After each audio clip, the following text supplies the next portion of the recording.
मेरे युवा साथियों, बसंत गुरु जी का प्रणाम। विवाह एक करार है। क्या करार है? कि जिंदगी की ना टूटे लड़ी, प्यार कर ले घड़ी दो घड़ी। आपने क्रांति का ये गीत सुना होगा कि जिंदगी का क्या भरोसा, लेकिन जो कड़ी है वो ना टूट नहीं पाए। एक करार है मित्र।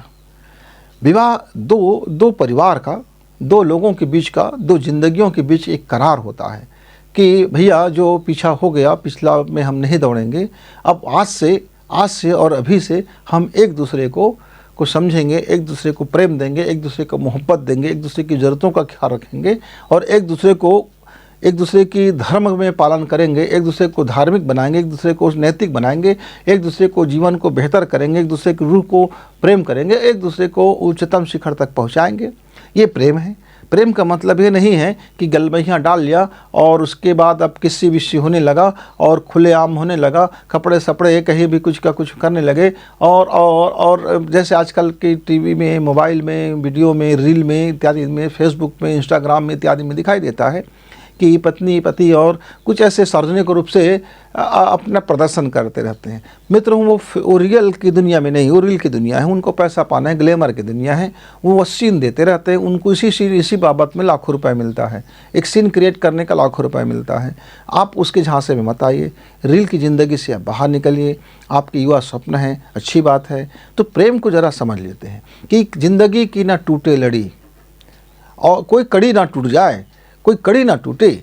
और विवाह का करार हमारा है। विवाह में जो हमने करार किया था, क्या करार किए थे? 7 वचनों का, 7 फेरा का, मंगलसूत्र पहनाते समय, सिंदूर मांग में भरते समय और उसको अपनी कंगन देते समय, अपनी चूड़ियाँ पहनाते समय, अपनी आंचल उसको देते समय, उनके सिर को ढकते समय और उन पानी ग्रहण करते समय जो वचन दिया, जो करार हुआ उनके पिता से कि मैं इनकी देखभाल करूंगा, मैं आज से इनकी सुरक्षा मेरी सुरक्षा, मेरी जिम्मेदारी। आज से इनका शरीर का सुरक्षा मेरी जिम्मेदारी, मन की सुरक्षा मेरी जिम्मेदारी।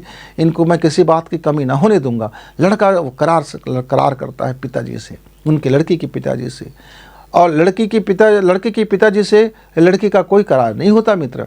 इसलिए आप देखे होंगे हमारी हिंदू पद्धति में विवाह जब होता है तो लड़की पक्ष के माता पिता अपने लड़के से करार करता है, भैया ऐसा ऐसी बाबत है, इतने इतने शर्त हैं और इसके अनुसार से हम आपको अपनी लड़की सौंप रहे हैं।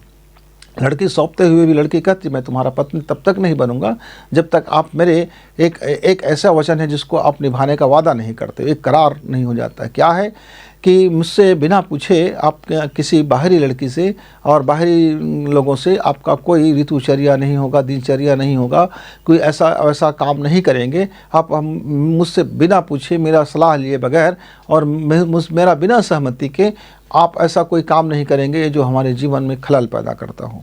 और लड़का सहमति देता है, लड़का वचन देता है, वचनबद्ध होता है और यज्ञ के समक्ष वचन देता है और परमपिता परमेश्वर को साक्षी मान के वचन देता है और वह अपने पूर्वजों को साक्षी मान के वचन देता है। पूरे भीड़ में जितने समाज में जो विवाह में जो लोग पहुँचे होते हैं सबको साक्षी मान करके वचन देता है और उनके माता पिता को भी कहता है कि मैं अपने माता पिता के भी साक्षी करके वचन देता हूँ और सारा वचन निभाई जाती है मित्रों। तो यही तो प्रेम है कि लड़की भी आता है ससुराल में। ऐसा नहीं है कि केवल लड़के के लिए है। लड़की एक परिवार में आता है। लड़की किसी एक लड़के से ब्याही तो गई है पर उस परिवार का एक हिस्सा है। जब वो लड़की अपने को उस परिवार का हिस्सा मान लेती है, जब उस परिवार में अपने को धीरे धीरे सेटल कर लेती है, तब वो अटूट अभिन्न अंग बन जाता है। लेकिन यदि वह अपने को उस परिवार का हिस्सा ना माने, उसके दुख सुख को अपना ना माने, उनकी गरीबी अमीरी को अपना ना माने, उनके प्रेम को अपना ना माने, उनके रिश्तेदार को अपना ना माने, तो बड़ी लोचा उत्पन्न हो जाता है।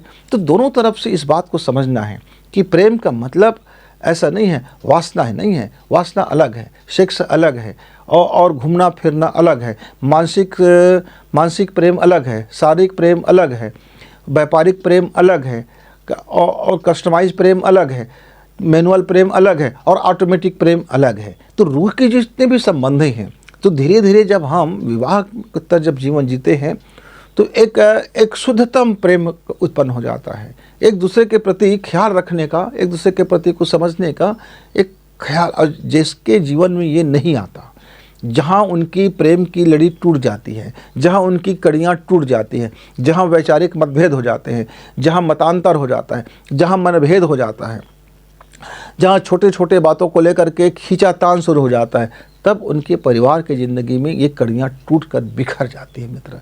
और प्रेम की धागा टूट गया, प्रेम चटक गया यदि तो फिर ज़िंदगी से पानी भी गया, ज़िंदगी का मानी भी गया, और सारा चीज़ फिर कि किच किच होते हुए चला गया। जब कांच के टुकड़े हैं, एक कमरे में कांच का टुकड़ा भरा पड़ा है और आदमी नंगे पैर चलेगा तो कितना संभल के चलेगा, कहीं न कहीं से कटेगा। ऐसे ही यदि पति पत्नी की जीवन के बीच में यदि दरक जाए, सारा मामला दरक जाए, विश्वास दरक जाए, प्रेम टूट जाए और नफरत जगह ले ले, क्रोध जगह ले ले, ईर्ष्या जगह ले ले, अफवाह जगह ले ले, तो फिर प्रेम चाह करके भी नहीं बचेगा और लहूलुहान होने की संभावनाएं बढ़ जाती है मित्र। हमने अपने इस ज़िंदगी में, इस छोटी सी ज़िंदगी में बहुत सारी घटनाओं को देखा है। बहुत सारे मित्रों की बातें आती रहती है, उनकी समस्याएं आती रहती हैं, तमाम तरह के इस तरह से घटनाओं से भरा पड़ा है मित्रों। और मेरा युवा साथी जाए तो जाए कहाँ। मेरा युवा साथी घर में बताते हैं तो घर के लोग समझाने बुझाने और समझने के बजाय उनको एक अलग तरह से ट्रीटमेंट करने लग जाते हैं। लड़की के माँ बाप को बोलते हैं तो लड़की के माँ बाप भी एक अलग तरह से ट्रीटमेंट पर लग जाता है। सिर्फ समझाने में जाता है कि भाई कुछ दिन की बात है, चलो ऐसा हो गया, चलो मिट्टी डाल दो, चलो लड़की से गलती हो गया, चलो माफ़ी मांग लो, चलो मैं माफ़ी मांग लेता हूँ, लड़की की तरफ से मैं माफ़ी मांग लेता हूँ। लड़का वाला कहता है कि लड़की की तरफ से मैं माफ़ी मांग लेता हूँ। आप भाई किसी की तरफ से कोई माफ़ी मत मांगो, एक दूसरे परिवार की जो समस्या उसको समझो। कहाँ इनके प्रेम की कड़ी टूट गया, कहाँ इनकी करार टूट गया, कैसे इनके जीवन में परेशानियों ने जगह ले लिया। तो इसको मिल बैठ करके जब तक कि आप उसको सहज रूप से और सरल रूप से और निश्चल रूप से नहीं समझोगे, दो विवाह के दाम्पत्य जीवन को समय नहीं दोगे, तब तक वो कैसे एक दूसरे को समझेंगे। और कई घर में तो भैया बुढ़ापा आ जाता है, पति पत्नी समझे नहीं रहते हैं। कई घरों में 10 साल 20 साल लग जाता है, नहीं समझे जाते हैं। और कई घरों में हम देखते हैं साल के अंदर में 6 माह के अंदर में एक दूसरे को इतना बढ़िया समझ लेते हैं और घर परिवार ऐसा चल निकलता है कि आनंद आ जाता है। भाई उस परिवार को देखोगे तो क्या आनंद है इसके घर में। जब से आई है बेटिया, बहू जब से आई है तब से घर में प्रेम बढ़ गया है, सब आपस में एक और ज़्यादा मजबूत कड़ी बन गया है।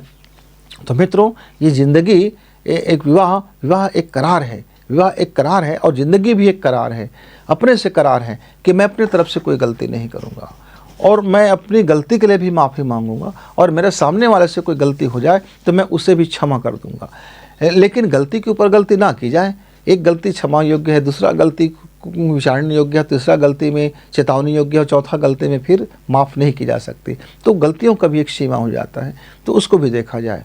तो मित्रों, आपका वैवाहिक जीवन में चाहे खटपट हो, लेकिन आप मान जाओ झटपट, कोई बात नहीं, तो प्रेम की कड़ी को आप टूटने ना दो। आपका मैरिज लाइफ अच्छा चलेगा। परिवार के बीच में प्रेम, पति पत्नी के बीच में प्रेम, और पति पत्नी के बीच में प्रेम, और दोनों परिवार के बीच में प्रेम। मतलब लड़की भी अपने सास ससुर ननद देवर, उनके रिश्तेदार, उनकी बहन, उनकी बहनोई और उनके लड़के संतानें, तमाम पूरा परिवार बनता है ना, उस परिवार से अपना स्नेह निछावर करें, अपनी ममता की आंचल दे, अपना प्रेम का आंचल दे।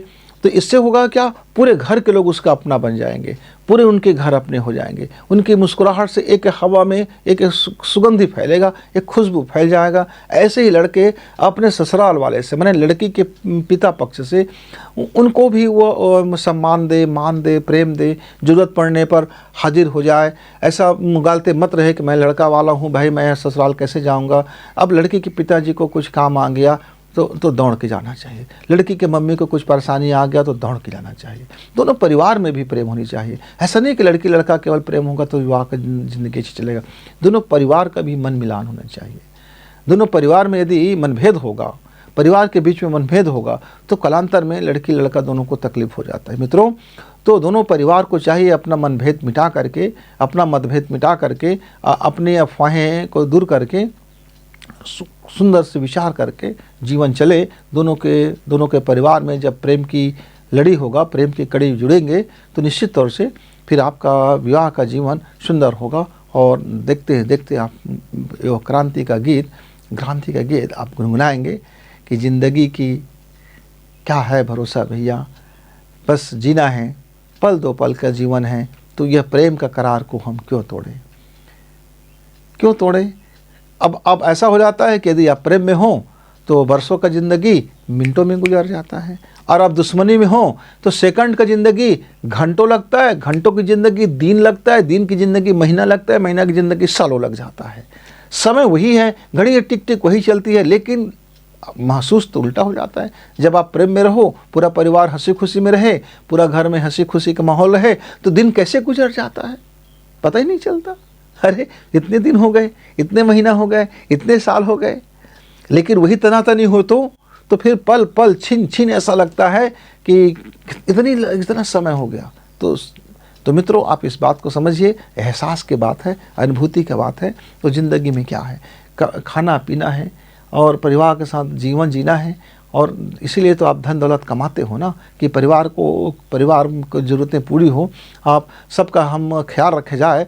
और इसीलिए तो आप विवाह करते हो ना, कि आपका शरीर का भी ख्याल रखा जाए, मन का भी ख्याल रखा जाए, और परिवार का भी ख्याल रखा जाए। सब एक परिवार में आते हैं आप मेहमान बन करके, और अपना बन जाते हैं, और जब अपना बन जाते हैं तो परिवार आपका अपना हो जाता है। मित्रों, तो ये प्रेम का यही ताकत है कि किसी अजनबी को भी अपना बना देता है। और कहीं हम जाते हैं तो जैसे हम देखते हैं कि एक गिलास में एक दूध है, थोड़ा सा दूध रखा हुआ है, और पानी को हमने मिला दिया थोड़ा सा, और दूध ज़्यादा है और पानी को हमने मिला दिया, दूध ने पानी को अपने आप में एक्सेप्ट कर लिया। अब मैं देखता हूँ कि पानी इसमें कहाँ है, तो मुझे मालूम ही नहीं होता कि पानी इसमें कहाँ है, क्योंकि तो दूध का ही शक्ल दिखाई देने लगा है।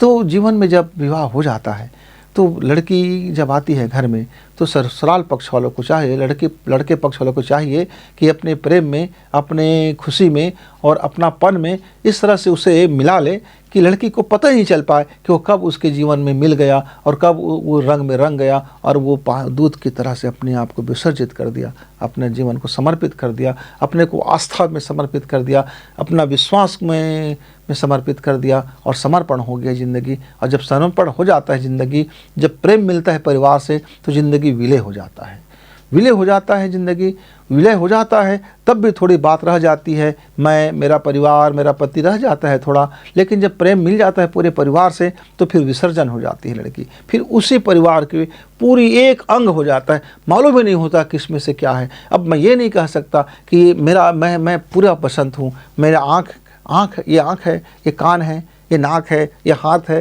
तो इससे बसंत है नहीं, लेकिन पूरे अंग अवयव मिलकर के एक बसंत बन गया। ऐसी ही ज़िंदगी बन जाते हैं मित्र। विवाह होने के बाद पूरे परिवार मिलकर के एक परिवार बनता है। उस परिवार के आप अभिन्न अंग बनो, अपना हिस्सा दो, अपना प्रेम दो, प्रेम पाओ। ज़िंदगी की एक जो कड़ी है वो टूटे नहीं, और बस मस्त होकर के गाना गुनगुनाते रहो। तब तक गुरु जी को विदा।